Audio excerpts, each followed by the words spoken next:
اور جب ایسے معاشرے میں خاص طور پر جہاں بتوں کے نام لکھ کے ڈالے جاتے تھے تو آپ اس کے مقابلے میں اللہ کے نام لکھ کے اسماء و صفات لکھ کے تو آپ ڈال دیتے. آپ نے نہیں ڈالا, آپ نے سکھایا, پڑھنا سکھایا, پڑھ کر پھونکنا سکھایا. پھونکنا سکھایا ہے اللہ کے رسول نے, ٹھیک ہے, اس سے زیادہ کچھ. اور پھونکنا بھی پانی پر, کیوں بھائی, کھانے پر. اب کچھ پیر اپنا لعاب ڈال دیتے ہیں, پتہ نہیں یہ بھی رسول اللہ کا لعاب نعمت اور رحمت اور برکت تھی. باقی مولوی سارے جتنے مرضی ہوں مکے سے ہو کے آ جائیں پھر بھی ان کے دعا میں بیماری ہی ہوگی. ہمارے اہل حدیث علماء جو ہیں اس وقت لوگ کچھ بیمار ہوتے ہیں, وہ نماز کے دوران وہ کہتے ہیں جی دعا کرو ہمارے والدین. کیوں اصحاب بیمار نہیں ہوتے تھے, وہ کبھی یعنی کہ یہ نہیں ملتا کہ کسی نبی صلی اللہ علیہ وآلہ وسلم کو کہا ہوگا جی میری والدہ بیمار ہے اس کے لیے دعا کرو. ہم نماز کے بعد یعنی کہ جمع کر کے یعنی کہ دعا کر کے دیتے ہیں, یہ کیسا ہے؟ بڑا مشکل مسئلہ ہے. جہاں تک تو رسول اللہ صلی اللہ علیہ وسلم کو یہ کہنا کہ دعا کر دیں, تو ایسے کئی ایک واقعات ملتے ہیں کہ صحابہ نے رسول اللہ سے دعائیں کروائیں. اور رسول اللہ سے دعا کروانا, بلکہ کسی سے بھی دعا کروانا, اس میں مسئلہ نہیں ہے. بڑا معروف واقعہ ہے کہ بارش نہیں ہو رہی تھی اور آپ جمعہ پڑھا رہے تھے, خطبہ ارشاد فرما رہے تھے, اور ایک آدمی داخل ہوا اور اس نے کہا اللہ کے رسول ہلاکت الاموال, ہمارے مال مر گئے, برا حال ہو گیا, بارش کی دعا کر دیں. آپ نے وہیں کھڑے کھڑے دعا کر دی. اور صحابہ کہتے ہیں ہم باہر نکلے تو بارش میں بھیگتے ہوئے اپنے گھر گئے. پھر پورا ہفتہ بارش ہوتی رہی. اگلے جمعے وہ واپس آئے تو اسی شخص نے پھر کھڑے ہو کے کہا بھئی کوئی شے بچی نہیں ہے. وہ آپ نے پھر دعا کر دی بارش رکنے کی.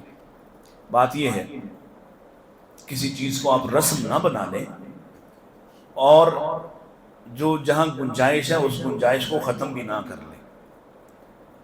رسم نہ بنائیں, یعنی یہ رسم نہیں ہے کہ ہر نماز کے بعد شروع ہو جائیں. لیکن کبھی اگر کوئی ایسا کوئی بیچارہ اپنی ماں کی تکلیف سہ کر مسجد میں آیا ہے, اس نے آپ سے درخواست کر دی ہے بھائیو میری ماں کے لیے دعا کر دو, تو کوئی حرج نہیں ہے دعا کرنے, میرے نزدیک تو کوئی حرج نہیں ہے دعا کرنے میں.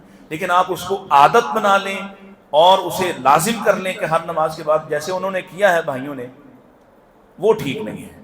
اس کے لیے دلیل چاہیے جو دلیل نہیں ہے. اور کچھ جی جی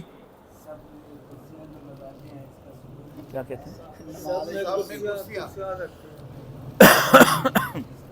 ہوں علامہ صاحب نے ایک مسئلہ کیتا ہے. رسول اللہ زخمی ہوئے تو آپ نے چوکی پر نماز پڑھی ہے جی, آپ ظاہر ہے خود امام تھے تو آپ نے آگے پڑھنی تھی. آپ نے ایسی نماز پڑھائی ہے کہ آپ نے بیٹھ کر نماز پڑھائی ہے, تو وہ امام تھے نا, وہ امام تھے. اگر امام کی ہو جاتی ہے تو مقتدی کی بلاولا ہو جائے گی. میں عرض کر رہا ہوں کہ اس وقت جو کرسیوں کا جو سٹائل ہے وہ یہ والا نہیں تھا, اس کو کیری کرنا مشکل تھا. چوکی آسان تھی, چوکی پہ پڑی ہے. آپ بھی چوکیاں رکھ لیں.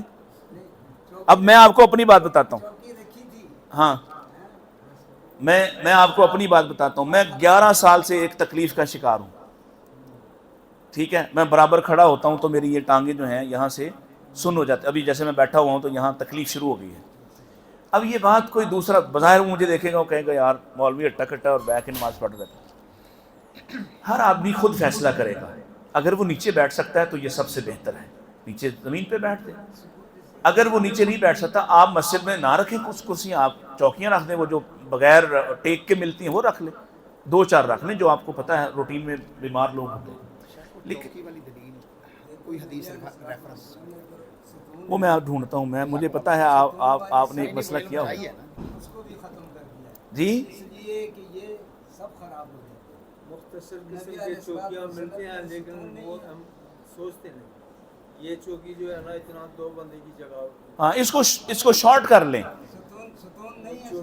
ہاں اچھا, تیسرا حل اس میں یہ ہے,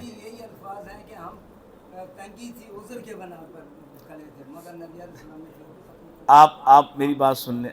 تیسرا اس میں حل یہ ہے کہ آپ انہیں کسی ایسی جگہ پر فکس کر دیں, 2-3 جو آپ کو پتہ ہے یہ ہمارے 2-3 بزرگ ہیں جو نہیں کھڑے ہو سکتے, نہیں بیٹھ سکتے, اس میں بھی جیسے آپ جائیں تو حرم میں جو کرسیاں انہوں نے رکھی ہوئی ہیں وہ بہت کم جگہ لیتی ہیں, ٹھیک ہے.